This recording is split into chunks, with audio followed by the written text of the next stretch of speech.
Hello everyone, welcome to विश्वास classes. ये हमारा सेशन 16 का सेकंड पार्ट है कॉर्पोरेट गवर्नेंस का, फाइनेंस के सिलेबस का पार्ट है। हमने पीछे वीडियो में देखा था, काफ़ी कुछ हमने कॉर्पोरेट गवर्नेंस के बारे में पढ़ लिया। एंड एज आई सेड, इस वीडियो में हम लोग जो रिसेंट डेवलपमेंट्स हुए हैं बैंकिंग सेक्टर में कॉर्पोरेट गवर्नेंस से रिलेटेड वो पढ़ेंगे, कुछ केस स्टडीज पढ़ेंगे और उसके बाद हम लोग इस पर कुछ अपने एमसीक्यूज देखेंगे।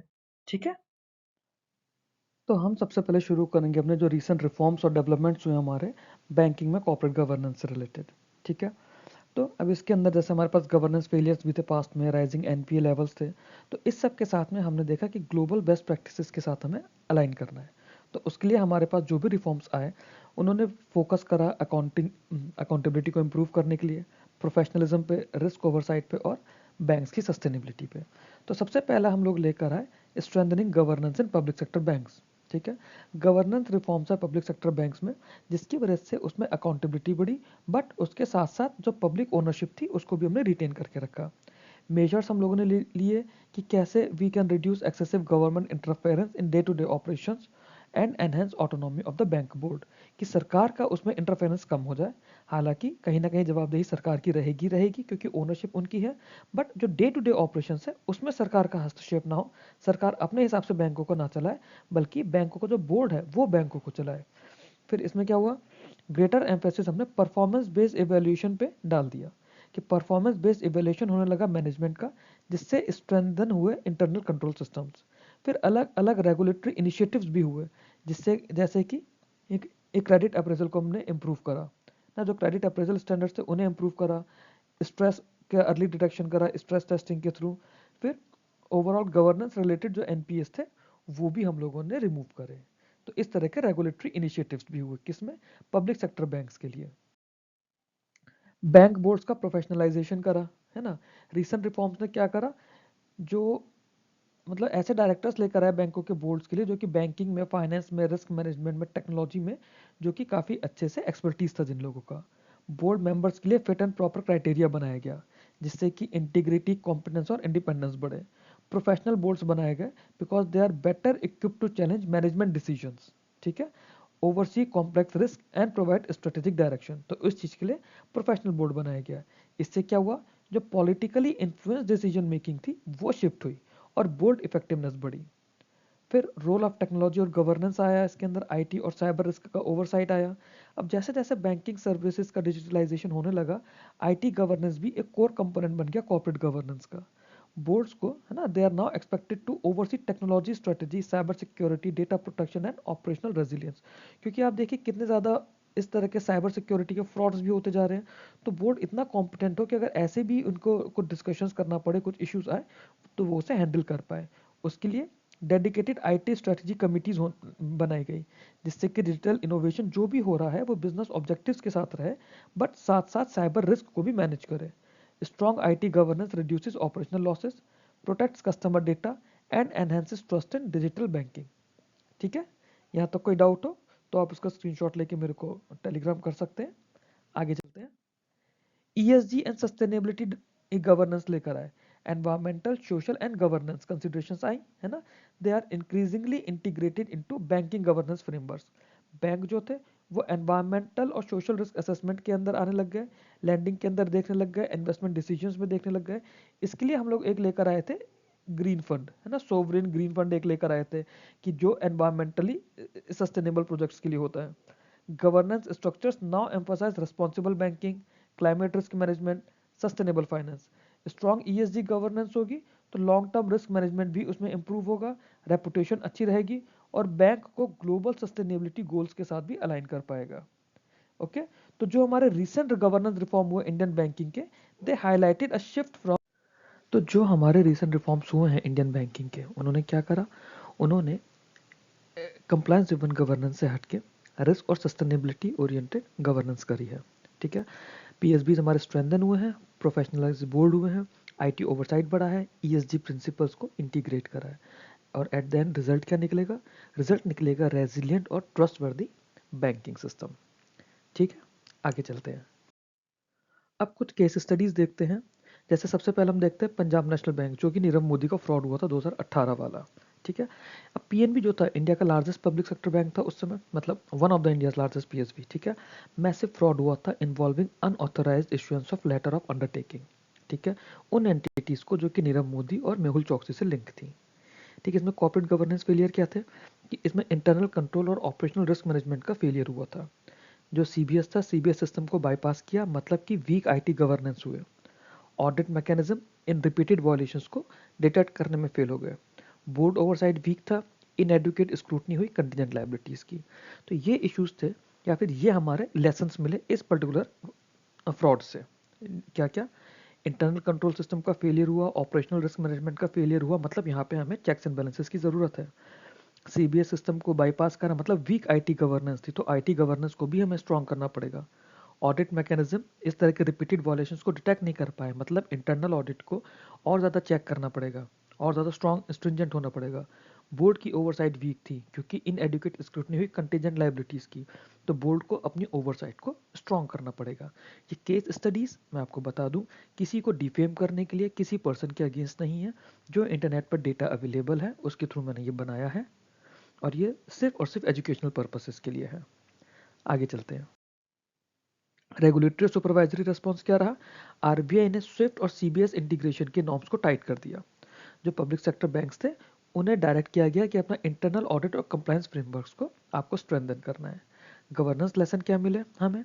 ऑपरेशनल रिस्क और आईटी गवर्नेंस, ये कोर एलिमेंट्स बने कॉर्पोरेट गवर्नेंस के। और जो बोर्ड होगा उन्हें एक्टिवली मॉनिटर करना पड़ेगा इंटरनल कंट्रोल की इफेक्टिवनेस को, सिर्फ फाइनेंशियल परफॉर्मेंस नहीं, सिस्टम एंड कंट्रोल को भी मॉनिटर करना पड़ेगा, ठीक है। आगे चलते हैं। यस बैंक में गवर्नेंस ब्रेकडाउन हुआ था साल 2020 में। अब यस बैंक बहुत ज़्यादा बढ़ने लगा था, ठीक है। इट ग्रू एग्रेसिवली, जो उसके फाउंडिंग सीईओ थे उनके अंडर, ठीक है। और फोकस क्या था? Corporate landing. रैपिड एक्सपेंशन हुआ, ठीक है, उसके अंदर क्या हुआ?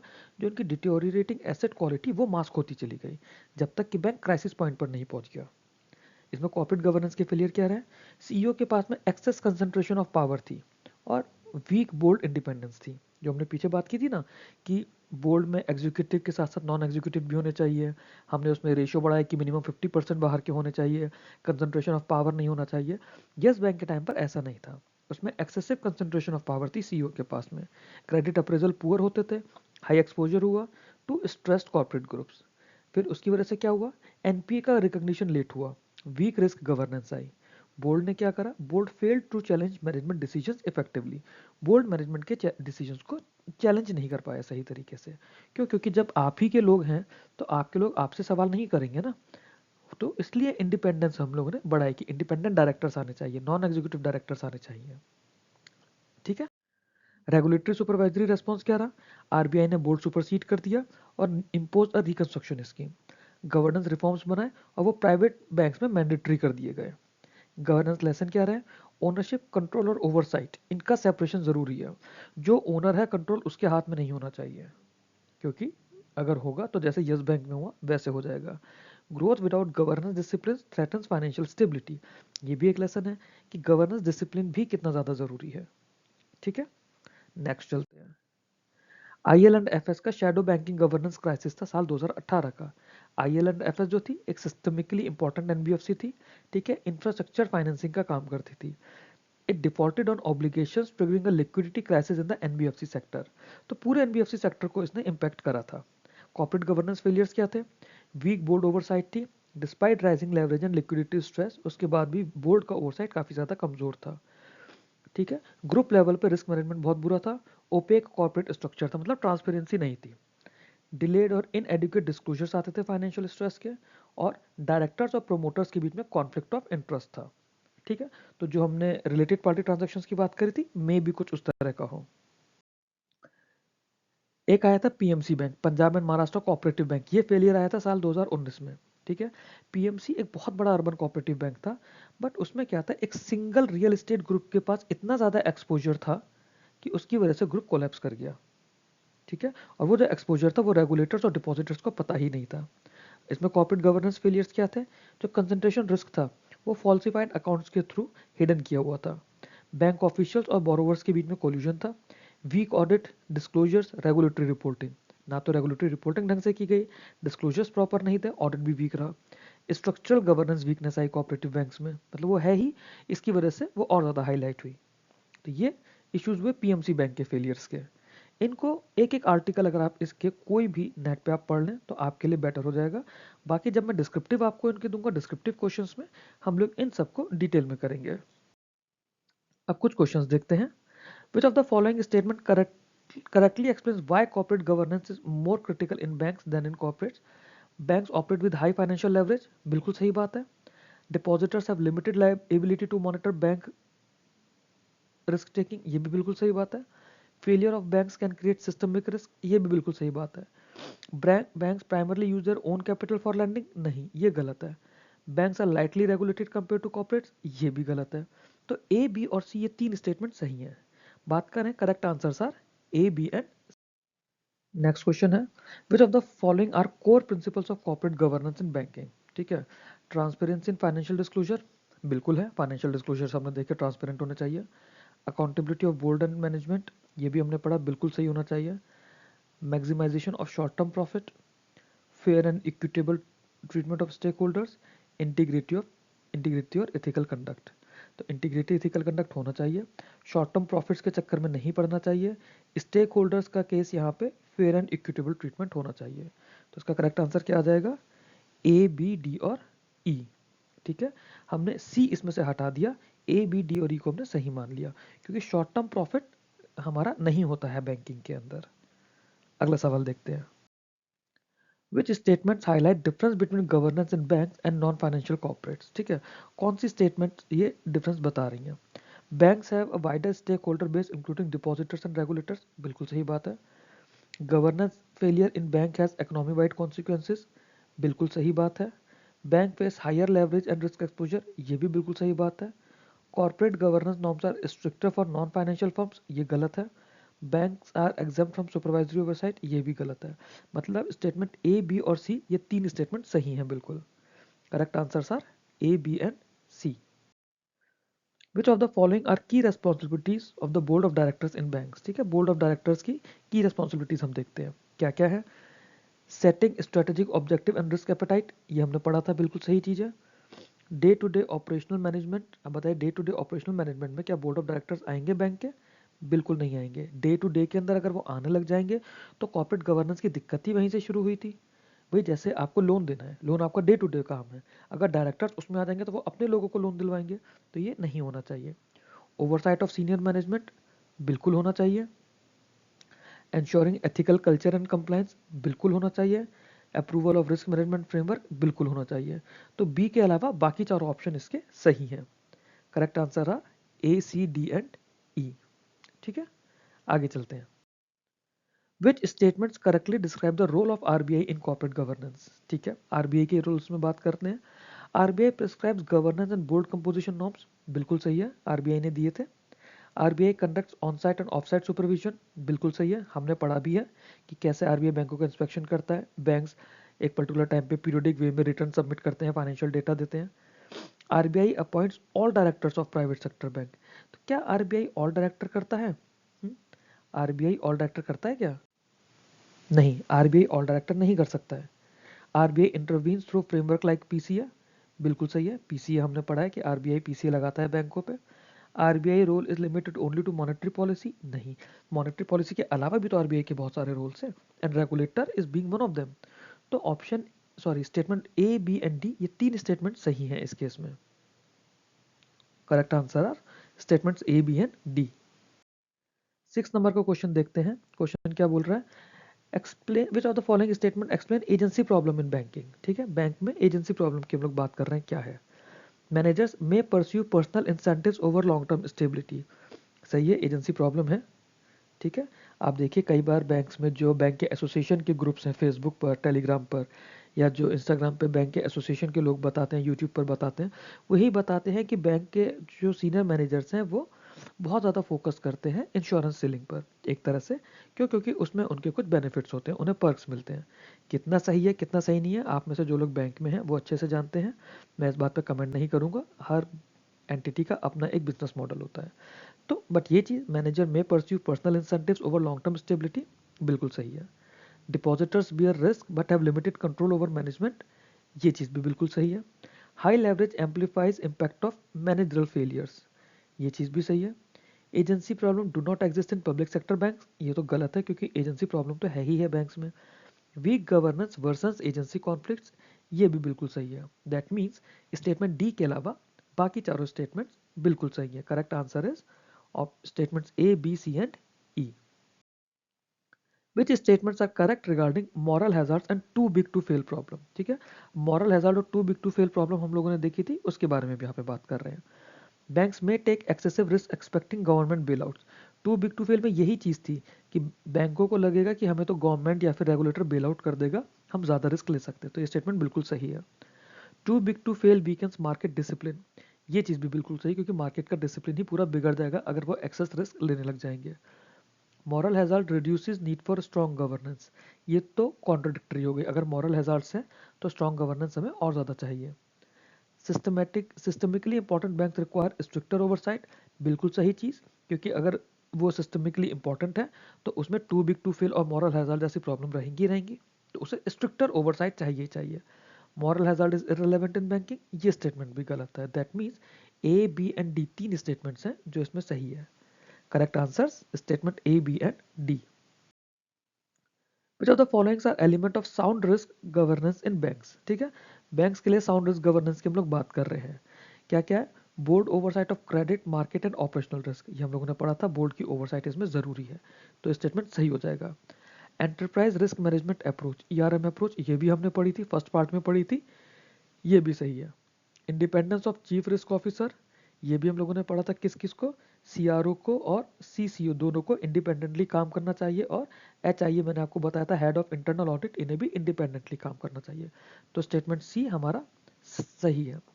Focus only on compliance risk, focus on compliance risk तो है, बट जब ओनली वर्ड आ जाता है इस वजह से ये स्टेटमेंट गलत हो जाता है। Alignment of risk appetite with strategy, ये भी बिल्कुल सही है कि जो रिस्क एपेटाइट है उससे स्ट्रेटेजी के साथ अलाइन होना जरूरी है। तो ए बी सी एंड ई ये चार स्टेटमेंट सही हैं, और ऑप्शन डी क्योंकि उसमें ओनली वर्ड आ गया था वो हमारा गलत हो गया। क्वेश्चन नंबर 9 देखते हैं, which statements correctly reflect Basel committee guidelines on corporate governance, ठीक है, बेसल कमिटी गाइडलाइंस के लिए कौन सी स्टेटमेंट बिल्कुल सही है। Board is responsible for strategy and risk apatite, बिल्कुल सही है, उन्होंने बोला था कि बोर्ड की रिस्पॉन्सिबिलिटी है। Control functions must be independent, बिल्कुल सही है। इसके अंदर याद करिए हम लोगों ने इसके अंदर एक चीज़ पढ़ी थी, second line third line of defence, उसमें कंट्रोल फंक्शंस थे वो इंडिपेंडेंट होने चाहिए थे। यहीं पे मैंने आपको बताया था रिस्क कंप्लायंस और इंटरनल ऑडिट के बारे में। Compensation should align with long term risk outcomes, ये चीज़ भी बिल्कुल सही है कि शॉर्ट टर्म पे अगर रहेंगे तो उसमें करप्शन होने के चांसेस या फिर पर्सनल गेन के चांसेस ज़्यादा हो जाते हैं। Corporate governance is treated as prudential tool, ये भी बिल्कुल सही है। Basel guidelines apply only to non financial firms, E गलत है। तो first four statements Basel committee से रिगार्डिंग बिल्कुल सही है। Correct answers A B C and D, ठीक है। Question number 10, which of the following statements are correct regarding recent reforms and development in banking governance, ठीक है, रीसेंट रिफॉर्म्स की बात कर रहे हैं। Governance in PSB aims to improve autonomy and accountability, बिल्कुल सही है, यही चीज़ आई थी कि इसमें ऑटोनॉमी और अकाउंटेबिलिटी बढ़ाने की बात हुई थी, क्योंकि पहले क्या होता था, पहले जब सरकार के ही हाथ में था सब कुछ तो दिक्कतें होनी थी कि गवर्नमेंट का इंटरफेरेंस होता था। हमने क्या करा, हमने बोर्ड की इंडिपेंडेंस पे बात की। Professionalism of boards professionalisation of board enhances risk oversight, बिल्कुल सही बात है, ये भी हम लोगों ने उसमें पढ़ा था रिफॉर्म्स के अंदर। IT and cyber risk oversight is now a board level responsibility, ये भी हम लोगों ने पढ़ा था कि बोर्ड लेवल रिस्पॉन्सिबिलिटी उसे बनानी पड़ेगी। ESG governance focus only on environmental compliance, environmental compliance पे तो फोकस करती है, बट क्योंकि ओनली वर्ड आ गया तो सिर्फ और सिर्फ एनवायरमेंटल कंप्लायंस पे नहीं, इसलिए ये स्टेटमेंट गलत हो जाता है। Sustainability governance improve long term risk management, ये चीज़ भी बिल्कुल सही है, क्योंकि यही स्टेटमेंट्स हम लोगों ने अपने थ्योरी सेशन में पढ़ा था। स्टेटमेंट्स ए बी सी और ई हमारे सही स्टेटमेंट्स हैं, ठीक है। अगले क्वेश्चन पर चलते हैं। अगला क्वेश्चन क्या है, which of the following statement correctly describe the importance of corporate governance for financial stability, ठीक है। Weak governance can lead to excessive risk taking by banks, बिल्कुल सही बात है, वीक गवर्नेंस होगी तो रिस्क टेकिंग बढ़ जाएगी। Good governance improves early detection of financial stress, ये भी हमने पढ़ा था कि गवर्नेंस अगर अच्छी होगी तो फाइनेंशियल स्ट्रेस का अर्ली डिटेक्शन हो पाएगा। Financial stability depends only on capital adequacy not governance, ये तो गलती हो गया। Governance failures can transmit risk across the financial system, systemic risk हम लोगों ने पढ़ा था गवर्नेंस फेलियर्स की वजह से होता है। अभी पीछे हमने आईएल एंड एफएस क्राइसिस के लिए भी पढ़ा था कि पूरा एनबीएफसी सेक्टर उससे अफेक्ट हुआ था। तो गवर्नेंस फेलियर हुआ तो रिस्क पूरे फाइनेंशियल सिस्टम में जा सकता है, ये स्टेटमेंट बिल्कुल सही है। Corporate governance has no link with depositor confidence, ये भी गलत है। अगर कॉर्पोरेट गवर्नेंस बुरी होगी तो डिपॉजिटर का कॉन्फिडेंस ही नहीं आएगा। करेक्ट स्टेटमेंट कौन से हुए? ए, बी और D. Answer is A, B and D. ठीक है, अगला सवाल। Which of the following are considered governance failures observed during Indian banking NPA crisis? ठीक है, कौन से गवर्नेंस फेलियर्स हमने इंडियन बैंकिंग एनपीए क्राइसिस में देखा था? क्या क्या था? Dilution of credit appraisal standards. ये होता है कि जब एनपीए ज़्यादातर वही बनते हैं जहाँ पे क्रेडिट अप्रेजल सही से नहीं होता, मतलब लोन के लिए जो स्क्रूटनी है, जो फॉर्म्स हैं, जो टर्म्स एंड कंडीशंस हैं, उन्हें ओवरलुक किया जाता है, मतलब उनका dilution. Political and administrative interference in lending decisions, ये हम लोगों ने गवर्नमेंट बैंक्स के लिए पढ़ा भी था पीछे, पब्लिक सेक्टर बैंक्स के लिए, कि सरकार का इंटरफेरेंस हमें नहीं होना चाहिए था। सरकार से वहाँ पे एक तरह से मतलब हो जाता है पॉलिटिकल और एडमिनिस्ट्रेटिव इंटरफेरेंस, ये नहीं होना चाहिए, तो ये भी सही हो गया। Strong and independent board oversight, strong और इंडिपेंडेंट बोर्ड ओवरसाइट रहेगा तो ये इश्यूज ही नहीं आएंगे, तो ये स्टेटमेंट इस क्वेश्चन के लिए गलत हो जाएगा, क्योंकि यहाँ पे वो रीजंस पूछे गए हैं, ये तो उन रीजंस को एंटी कर रहा है, ये तो उस रीजन को ही हटाना चाह रहा है। Evergreening and delayed recognition of strong assets, ये एक बिल्कुल सही चीज़ होती है। एवरग्रीनिंग में क्या होता है, कोई एक अकाउंट एनपीए होने जा रहा है, आपने उसे लोन दे दिया और उसने उस लोन से अपने एनपीए वाले अकाउंट का पैसा भर दिया, दैट मीन्स वो एवरग्रीनिंग हो गई। Excessive focus on short term credit growth, ये भी था कि एक्सेसिव फोकस जब शॉर्ट टर्म क्रेडिट ग्रोथ, आपका क्रेडिट ग्रोथ पर रहेगा तो आपका सिस्टम वीक होने लग जाएगा। एक्सेसिव फोकस इज द गलत वर्ड। एक्सेसिव वर्ड हमने कहाँ पढ़ा था अभी? यस बैंक के केस में, एक्सेसिव ग्रोथ वाला। ठीक है, तो सी के अलावा बाकी चारों ऑप्शंस हमारे सही हैं। Correct answers A, B, D and E. ठीक है, 13, which of the following statements are correct regarding fit and proper criteria for bank directors? ठीक है, directors must possess integrity and professional competence, बिल्कुल सही बात है, इंटीग्रिटी प्रोफेशनल कॉम्पिटेंस होना चाहिए। Financial soundness of director is an important consideration, ये भी सही चीज़ है, ऐसा ना हो कि डायरेक्टर का दिवालिया निकला हुआ और वो अपने लोन्स को चुकता करे आपके बैंक के पैसे से। Fit and proper norms are applicable only to executive directors, नहीं, नॉन एग्जीक्यूटिव के लिए भी एप्लीकेबल है। अगर ये होता कि are applicable to executive director तो हम सही मानते हैं, बट क्योंकि ओनली वर्ड आ गया, अगेन हर बार मैं आपको बोलता हूँ कि ओनली वर्ड जहाँ पर आ रहा है आपको उस ऑप्शन को बहुत ध्यान से देखना है। These norms aim to reduce conflicts of interest in boards, ये भी बिल्कुल सही बात है, फिट एंड प्रॉपर रहेगा तभी हम कॉन्फ्लिक्ट ऑफ इंटरेस्ट को अवॉइड कर पाएंगे। Such criteria strengthen overall corporate governance in banks, बिल्कुल सही बात है, क्योंकि बैंक्स में कॉर्पोरेट गवर्नेंस को स्ट्रेंथन करने के लिए ही ये क्राइटेरियाज आए। तो ऑप्शन सी के अलावा बाकी चारों हमारे सही हैं। A, B, D and E are the correct options. ठीक है, 14th, which of the following statement correctly explains the role of board level committees in banks? ठीक है, बोर्ड लेवल कमेटी के रोल को देखना है, कौन से स्टेटमेंट सही बता रही हैं। क्या? They enhance specialization and focused oversight, बिल्कुल सही बात है ना, एनहेंस स्पेशलाइजेशन है, फोकस ओवरसाइट है। They substitute the responsibility of the full board, नहीं, वो सिर्फ एक पर्टिकुलर एरिया के लिए बनेंगी, पूरा बोर्ड नहीं सब्सटीट्यूट कर सकते। Audit committee strengthen transparency and internal control, बिल्कुल सही बात है। Risk management committee overseas risk appetite and exposure, ये भी बिल्कुल सही बात है। IT strategy committee addresses cyber and technology risk, ये भी बिल्कुल सही बात है, दैट मीन्स बी हमारी गलत है, बाकी चारों स्टेटमेंट्स सही है। Correct answer A, C, D and E. 15th देखें, which of the following statements are correct regarding ESG and sustainability governance in bank?